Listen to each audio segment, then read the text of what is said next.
Danke bafethu, welcome back to Nkulisoko. Ngicela ningakhohlwa ukulike and subscribe. Breaking news bafethu, Samkelo Zwane uyaqala-ke igame laphana kuSwelele FC against the-Orlando Pirates. Not gonna be an easy game, izoba igame difficult kakhulu, but for uSamkelo le game lena inkulu kakhulu against Orlando Pirates. Kumele ngempela akwazi ukuziprova ukuthi why kumele abuyele laphana ku-Kaizer Chiefs, and then maybe ababonise ukuthi bekumele athole ama-opportunities laphana ku-Kaizer Chiefs ukuthi akwazi ukudlala. Siyamazi ukuthi u-talented, ukuba talented, but-ke this is a big opportunity for yena ukuthi aziprove ngempela ukuthi i-Kaizer Chiefs yenza iphutha ukuthi imdedele imlone, noma ayenzanga iphutha but-ke ikwazile ukumlokhunjani ukum-ofara amanye ama-opportunities bekangeke awathole laphana ku-Kaizer Chiefs. So udlala ne-Orlando Pirates, isayidi eli-strong ngempela, isayidi eli-highly motivated, isayidi seliwine amagame amaningi kakhulu.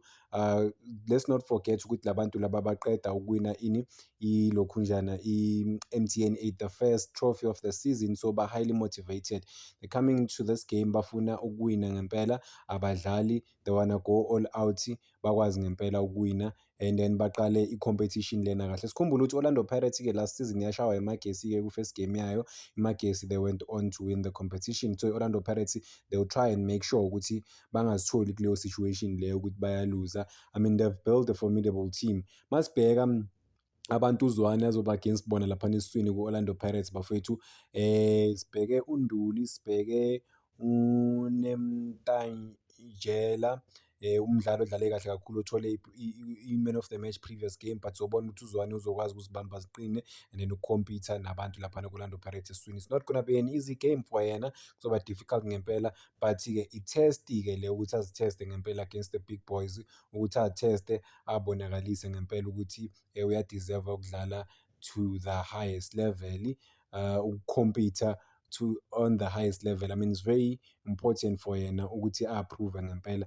I mean, Kaizer Chiefs, they'll be checking or watching this game close enough ukubona ukuthi ingabe samhambisa ku-right na, or uzoyithatha le opportunity lena, because kumele akwazi ukuperforma emagamini anje, because yiwo amagame adefine everything bafowethu, azodecide ukuthi i-Kaizer Chiefs izomgcina noma izothi ayi saleni senimthatha, noma amanye ama-team ambhekile or abona ukuthi umfana angakwazi ukuperforma amthathe. I-chance ngempela ukuthi umfana aziprove.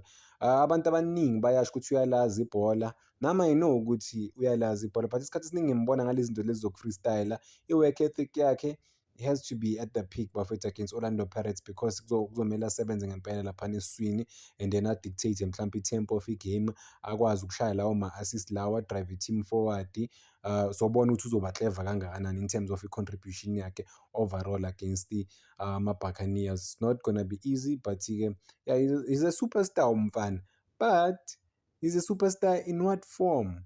Because kuma-game, like, you are judged based on ama-performances wakho, nothing more. Awujajwe ngokuthi uyalazi wena ibhola or awulazi, ujaja based on ama-performances abantu mebekubukele.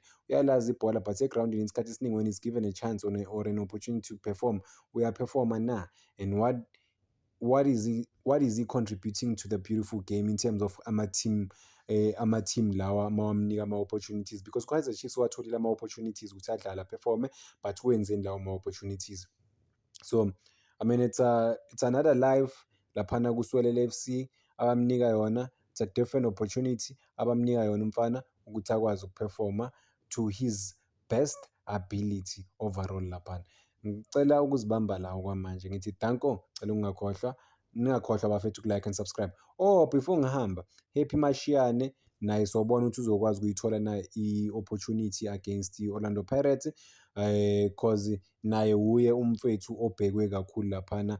I-Kaizer Chiefs, they will be paying close attention ukubheka ama-players wabo abawalonele in Iswelele, cause I mean abafana mabahamba laphana kulokhunjana ku-Kaizer Chiefs, I mean bahanjiswe ukuthi obviously abekho kuma-plans we-coach, obviously laphana there is no chance ukuthi badlale, but sokulele njengoba bengishilo, sokulele kubo abadlali ukuthi bona bazoperforma kanjani noma bazodlala kanjani, bazomisa kanjani laphana izinto overall, because it's a big task overall ukuthi bakwazi ukuleader Iswelele nanokuthi ba-deliver ama-results for Iswelele. It's not gonna be easy, but I mean with i-belief yabo. Maybe kukhona into ababathembise yona phela ku-Kaizer Chiefs ukuthi maningakwazi ukuphefoma kahle nobawu-2 laphana nizobuya, but kunama-expectations athize ukuthi abadlali bakwazi ukudlala to the highest level nanokuthi bakwazi ukudiliva ngoba ngeke banikwe nje amathuba ngoba